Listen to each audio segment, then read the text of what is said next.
uh, Tamisha said, I feel like it's a survival mechanism as well as just settling for whatever now. And sometimes it kind of does feel like that in a way. But it could also, like I said, to each their own and whatever their reasoning for that. But let's check out another video and we will be right back. Well, every day somebody in my comments asking me to be their lavender husband. And I'm thinking like, oh, that's cute. What we gonna dress up in lilac, go wedding cake tasting, pose for pictures and shit like that for the gram. Child, I had to Google what lavender marriage was because I had no idea. So apparently, a lavender marriage is when a gay man and a lesbian get together and have a union for appearance and for the benefits of it, right? But not for you know what. And like, y'all be dead ass serious. And the gag is, I was first low key offended because I'm like, why they calling me gay? But then I'm like, hold on, is that what y'all really want from me? Like a full blown lavender husband?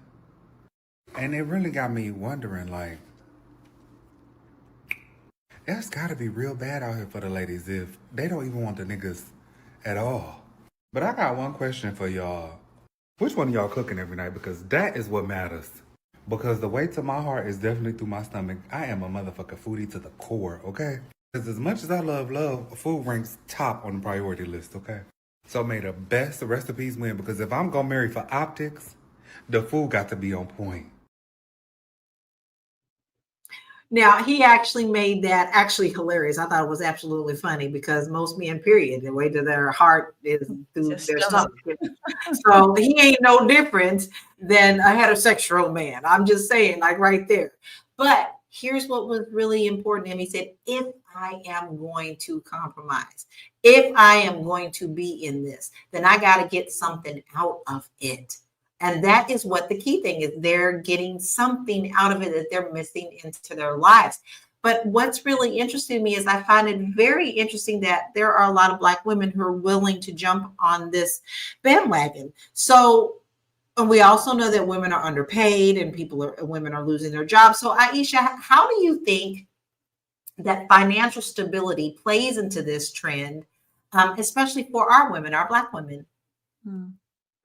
Yeah, I think also because we're fragmented, there's a lot of fragmentation happening. People are living so apart now.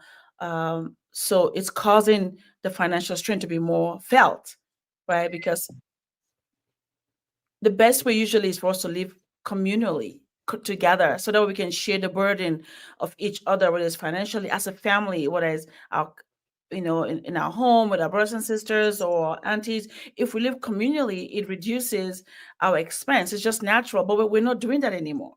So we're living far away from each other, and then so we have to pay several mortgages, and then we have to pay for this and that. So it's causing the rift of financial burden to be more even harder for us. So then now we compromise. We think, okay, well then I can do whatever just to make up for what I cannot do, because the core of the issue is not being dealt with. Right. And I know somebody mentioned, oh, well, what about people that want to be okay, alone? But, we're actually made for community, no matter how we look at it.